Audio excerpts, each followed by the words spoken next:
Bismillahirrahmanirrahim.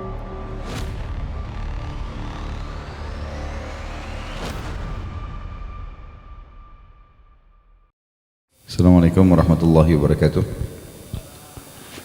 Alhamdulillah, selalu kita memuji Tuhan kita Allah sebagaimana layaknya dipuji sebagai pencipta, dan juga kita panjatkan salawat dan taslim kepada Nabi besar Muhammad sallallahu alaihi wasallam sebagaimana Allah telah memerintahkannya untuk kita. Baiklah, kita akan bahas tentang dimulai Ramadan ini dengan motivasi. Setiap tiba Ramadan, saudaraku seiman, Rasulullah sallallahu alaihi wasallam selalu bersabda, dan setiap momen sebelum Ramadan selalu hadis yang serupa. Beliau mengatakan, hai manusia, telah sampai kepada kalian bulan Ramadan di depan mata sekarang. Seperti kita ini tinggal tunggu hari, insyaallah. Bulan yang penuh dengan berkah dan rahmah. Yang dimaksud dengan penuh dengan berkah adalah segala sesuatunya akan cukup, bahkan melebihi kebutuhan. Seperti kasus misalnya makanan dan minuman. Di bulan Ramadan itu kita tahu walaupun kita sahurnya sedikit, mungkin buka puasanya sedikit, cukup-cukup saja. Bahkan kadang-kadang subhanallah kita sudah makan beberapa butir atau beberapa kue kecil saja, itu sudah terasa kenyang. Begitu pula dengan minuman, kita cukup dengan minum 2-3 gelas sudah terasa dahaga kita yang 8 jam hilang semuanya. Waktu juga sangat panjang kita merasakan, dari pagi rasanya lama sampai menjelang buka puasa. Tentu bukan untuk berlihai-lihai, tapi itu adalah karunia dan berkah dari Allah agar kita betul-betul memaksimalkan waktu. Karena agama Islam adalah agama motorik dan bukan agama vakum. Agama yang tidak mengenal kata-kata kalah, tidak mengenal kata-kata putus asa, tidak mengenal kata-kata tidak bisa, tidak mengenal kata-kata terlambat. Semua dalam kamus itu bagi seorang muslim tidak ada lagi di kamus benaknya atau di otaknya. Karena kita tahu dalam peperangan jihad misalnya, kita tidak pernah mengenal kata-kata kalah. Kalau kita semua terbunuh berarti kita menang mati syahid, walaupun musuh menganggap dirinya menang, atau kita menang melawan mereka.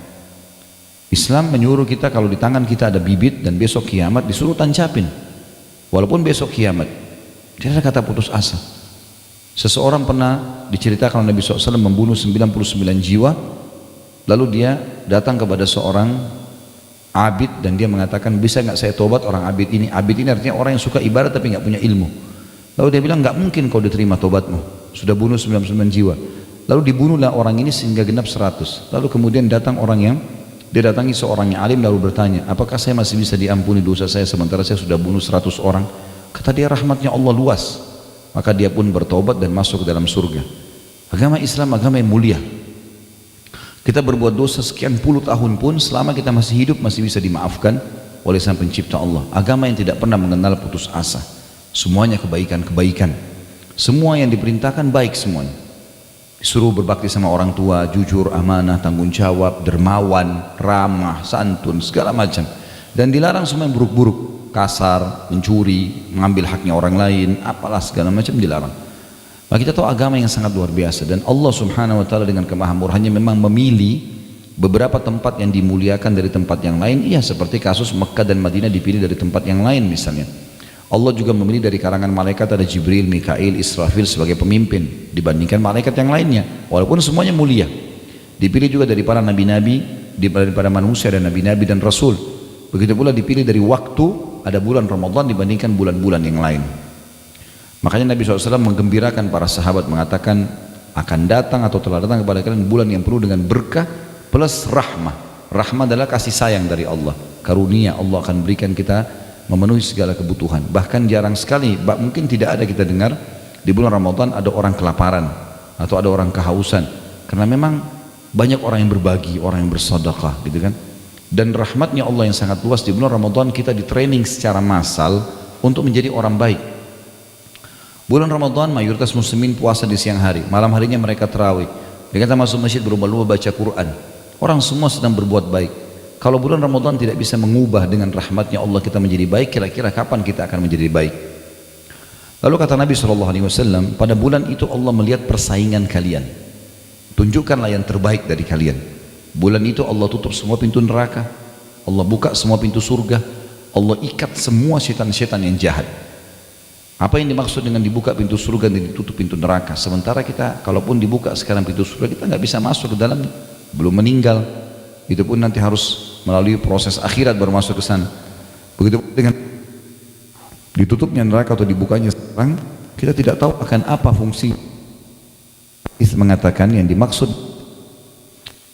pendaftaran, dibuka pendaftaran untuk masuk ke dalam surga. Iklan resmi dari Sang Pencipta Allah, wahai muslimin, tanggal 1 Ramadan sampai 30 Ramadan dibuka bagi yang mau mendaftar masuk ke surga. Kita tahu kalau sebuah kampus membuka pendaftaran dari tanggal 1 Januari sampai 31 Januari, orang yang mendaftar kemungkinan besar diterima. Orang yang melewati itu bisa diterima, bisa. Ramadan untuk itu.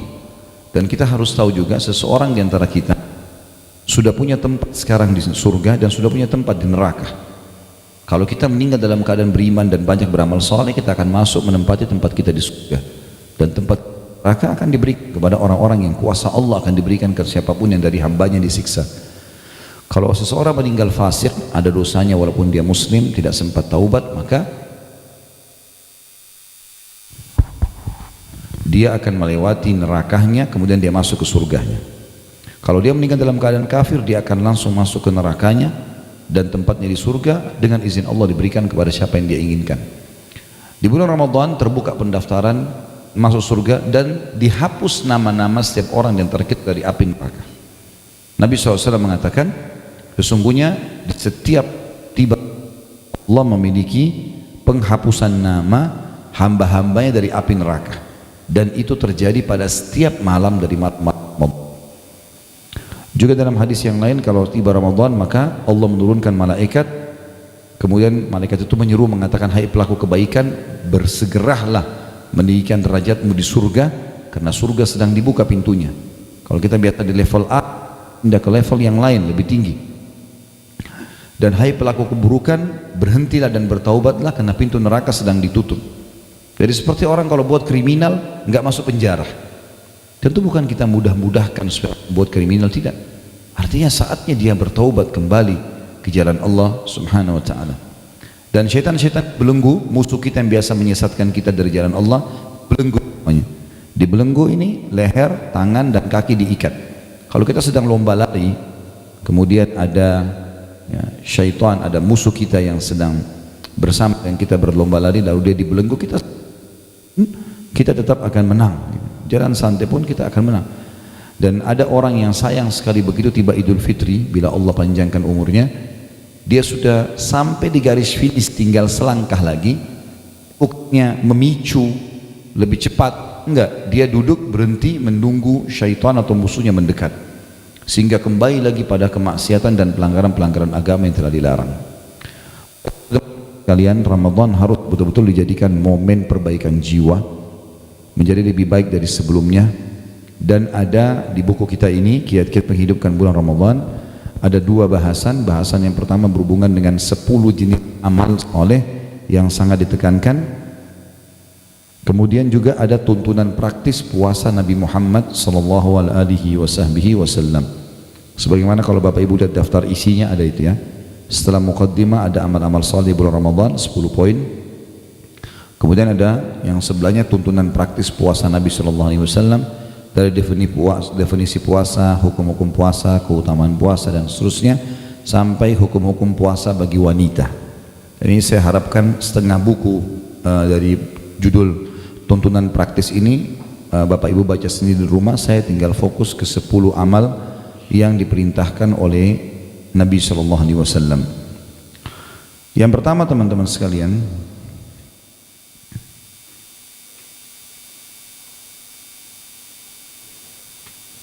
kita akan lihat dulu dari halaman 2 ya. Bagaimana menyambut kedatangan bulan Ramadan. Allah SWT berfirman dalam surah Al-Baqarah ayat 185. A'udzu billahi minasyaitonir rajim. Syahrul Ramadan alladzi unzila fihi al-Qur'anu hudan lin-nasi wa bayyinatin minal huda wal furqan. Al-ayah.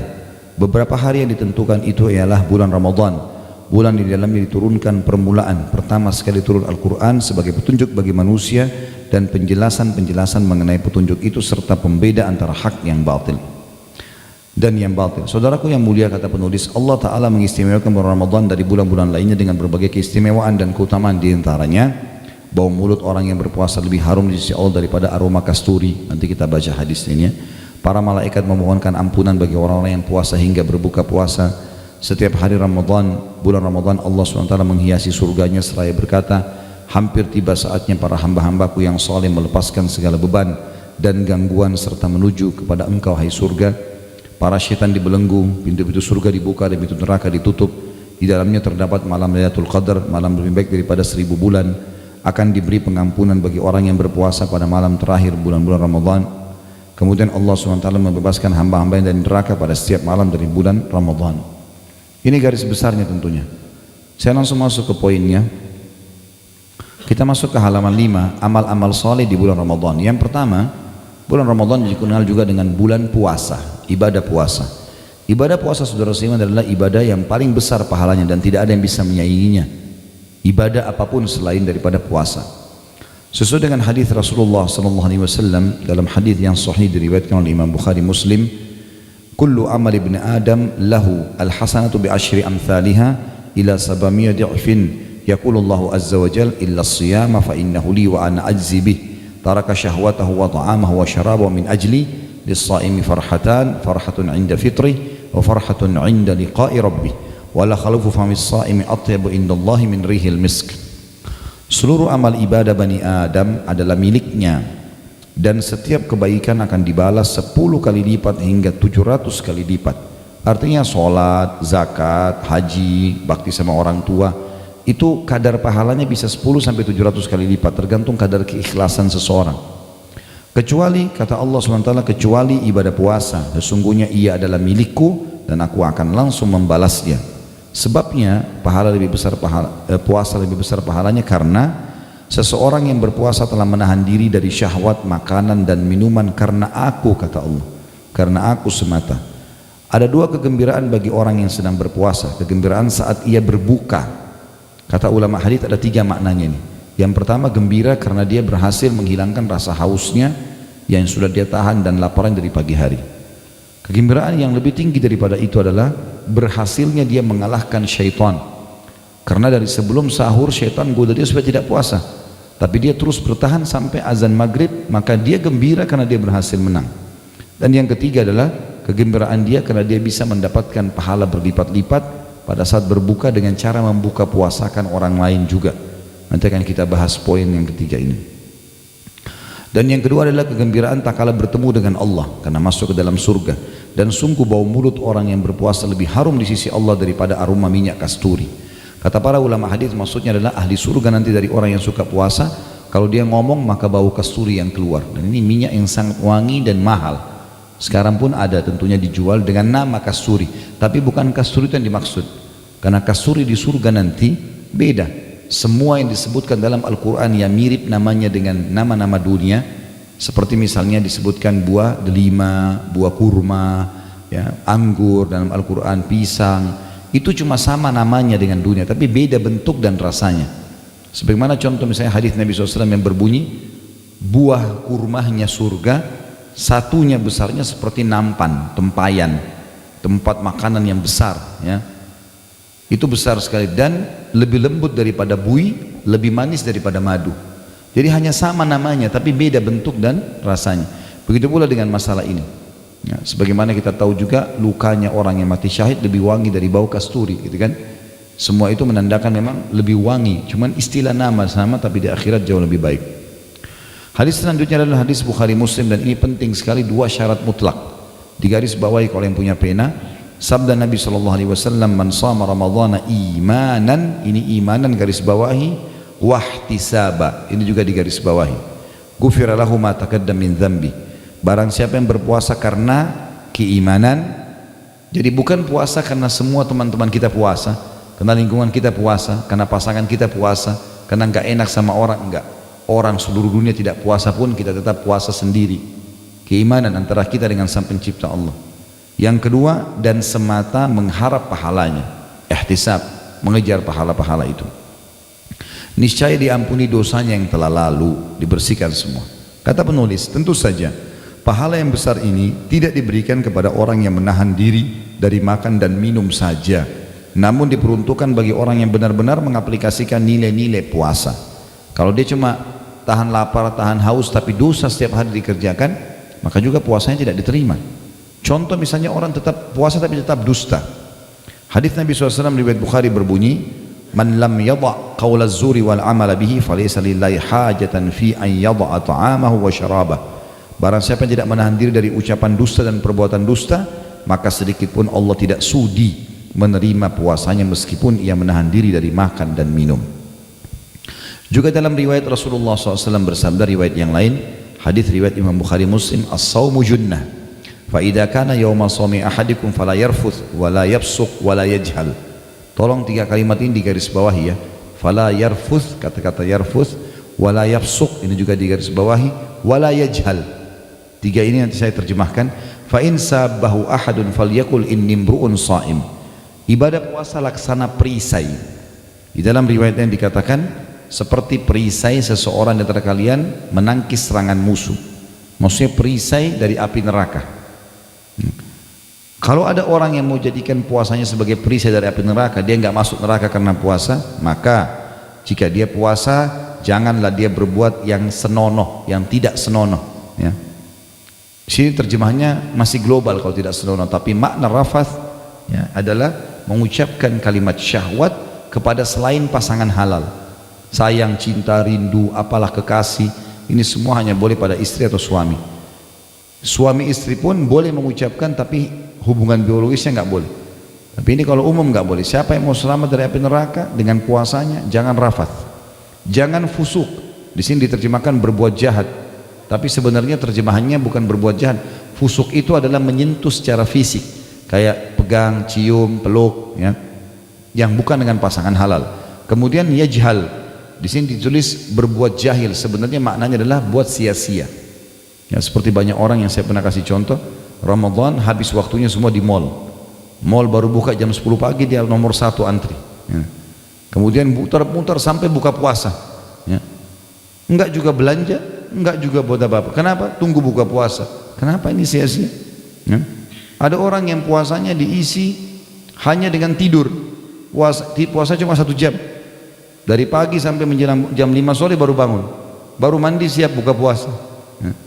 Ada orang juga yang habisin waktu main gaple, buang waktu, omong kosong, semua tidak ada manfaatnya buat dia. Kenapa enggak majelis ilmu? Kenapa enggak apalah baca Quran? Atau mungkin kembangkan usaha, sesuatu mencari nafkah yang halal, boleh, yang baik-baik semuanya. Lalu kata Nabi SAW, jika ada yang memaki dirinya, ya, atau misalnya mengajaknya bertengkar, maka dia harus berkata, saya sedang berpuasa. Apa maknanya? Tentu teman-teman sekalian, dalam Islam termasuk kehormatan diri kita, kita nggak berkelahi sama orang. Jadi kalau mau tunjukkan kekuatan nanti di kancah peperangan, jihad ada. Tapi sama istri, sama suami, sama anak, sama teman, bukan tempatnya berkelahi ini. Gitu.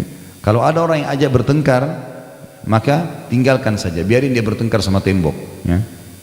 Nggak perlu kita layani, udah nggak pernah ada gunanya gitu. Buang-buang energi untuk apa gitu. Dan Ramadan bulan pelatihan untuk itu, membiasakan diri untuk tidak bertengkar. Makanya kata Nabi SAW, kalau dia dicaci, dia bertengkar, maaf, saya lagi ikuti program puasa, nggak boleh, puasa melarang saya untuk itu. Dilatih sebulan agar terbiasa mengontrol emosi setelah Ramadan. Karena penyebab penyakit keras ini, penyakit yang masalah stroke, darah tinggi segala macam karena emosional. Ya. Maka dikontrol dengan puasa Ramadan. Ya. Itu maksudnya di sini.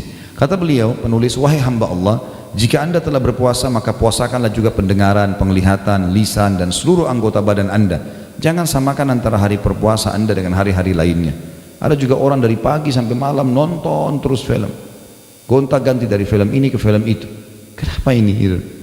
Dari dosa ke dosa, kan sia-sia. Melihat auratnya orang, mendengarkan cerita bohong, dengerin musik, apalah segala macam. Jadi dosa lagi. Pelatihan Ramadan untuk memperbaiki kita lebih dekat kepada Sang Pencipta Allah, gitu kan? Berada di zona yang aman dari semua pintu yang syaitan bisa masuk, karena syaitan lagi dibelenggu. Yang kedua, sholat tarawih. Tarawih adalah santai artinya. Sebenarnya tarawih, qiyamul lail, qiyamul Ramadan, ya, tahajud sama saja, cuma beda-beda nama. Khusus di bulan Ramadan dikatakan tarawih karena kita lebih santai, setelah sholat ba'da isya sudah bisa tahajud. Di luar Ramadan kita dianjurkan tidur dulu, diakhirkan di akhir malam gitu kan. Jadi makanya dikatakan dia sholat tarawih, orang santai di situ. Nah sholat tarawih sangat ditekankan dalam Islam, ya. Walaupun dia hukumnya sunnah, sebagaimana disebutkan dalam hadis Nabi SAW riwayat Bukhari Muslim, faedahnya besar sekali, bisa membersihkan dosa-dosa kita yang lalu. Man qama ramadhana imanan wahtisaba ghufira lahu ma taqaddama min dhanbi.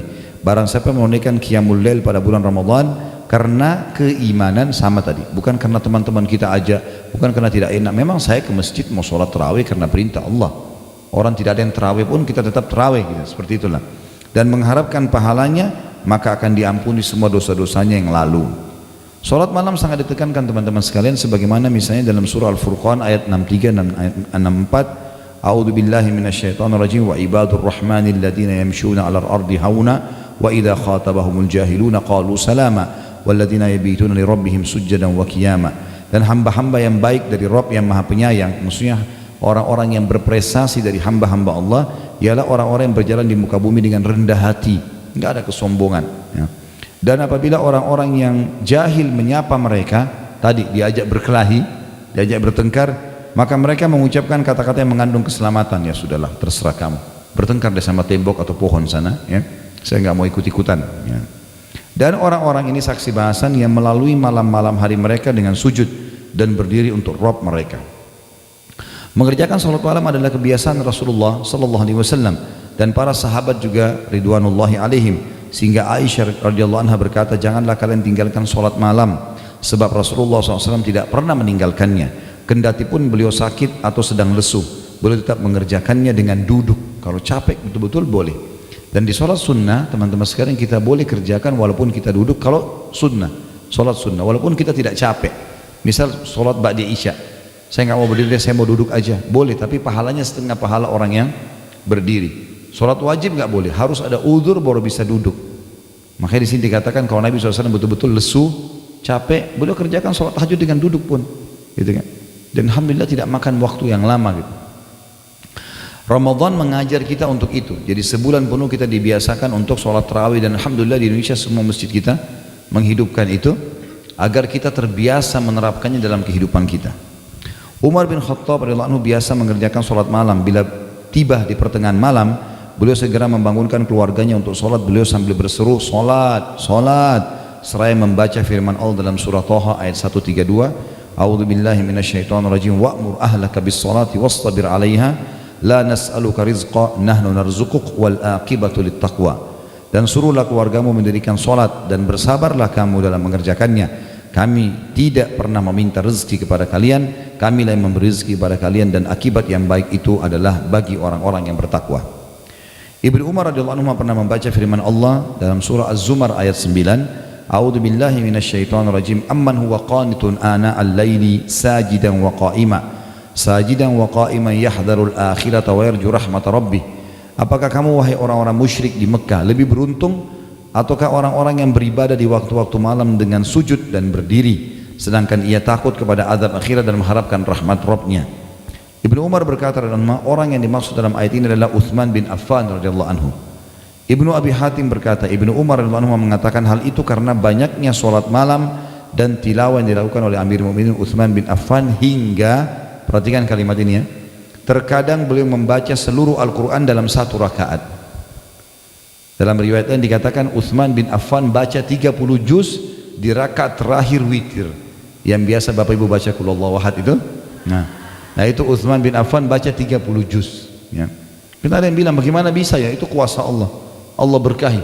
Yang penting kalau orang sudah rutin kerjakan, Allah akan berkahi waktunya. Alqamah bin Qais menceritakan, pada suatu ketika aku bermalam bersama Abdullah bin Mas'ud radhiyallahu anhu, ia bangun untuk sholat pada awal malam. Beliau membaca surah seperti bacaan imam di masjid, maksudnya dengan mengeraskan suara. Beliau baca dengan tartil, tartil artinya tanpa terburu-buru, hingga dapat didengar oleh orang yang berada di dekatnya. Beliau terus sholat hingga menjelang terbit fajar. Antara selesai sholat malam dengan terbit fajar, jaraknya kira-kira antara azan maghrib hingga selesai sholat maghrib. Setelah itu beliau mengerjakan sholat witir. Artinya orang ini Alqamah menceritakan tentang sholat malamnya sahabat Nabi yang bernama Abdullah bin Mas'ud radhiyallahu anhum. Di dalam riwayat lain As-Sa'ib bin Zaid disebutkan bahwa ia berkata, pada saat itu imam membaca beratus-ratus ayat di sholat malam, dia ikut berjamaah, sehingga kami bersandar dengan tongkat karena lamanya berdiri. Lalu ia berkata, kami baru selesai saat menjelang fajar datang. Catatannya di sini, wahai saudaraku, kata beliau, sebaiknya pada saat engkau sholat tarawih, engkau menyempurnakan sholat tarawih bersama imam, agar engkau termasuk orang-orang yang menghidupkan Ramadan dengan semalam suntuk sholat malam. Sebagaimana sabda Nabi SAW riwayat Abu Dawud, Tirmidzi, Nasai dan Ibnu Majah, man qama ma'imamihi hatta yansarifa kutiba lahu qiyamul lailah. Barang siapa yang sholat tarawih bersama imam hingga selesai, maka akan dituliskan baginya pahala sholat semalam suntuk. Dibayangkan kalau kita habis sholat isya, kita sholat 2 rakaat nih, qiyamul lail, salam, sholat lagi, salam, sampai subuh. Itu berat sekali. Tapi bisa kita dapatkan dengan cara sholat berjamaah tarawih bersama imam di masjid, laki-laki atau perempuan, gitu kan? Sama saja perintahnya. Kemudian imamnya bubar, sampai bubar, maksudnya sampai selesai sholat witirnya, maka dicatat bagi kita semalam suntuk sholat. Makanya saya sarankan teman-teman sekalian, kalau mau sholat 8 rakaat atau 11 rakaat, sholat di masjid yang 11 rakaat supaya kita bubar bersama imam, gitu kan? Karena kalau imamnya selesai salam sudah bubar namanya sholat witir. Kalau imamnya masih ngobrol nggak ada masalah, yang penting sudah selesai bubar sholatnya. Kalau kita mau sholat 23, cari masjid yang 23, gitu kan, supaya lebih tepat mendapatkan pahala ini.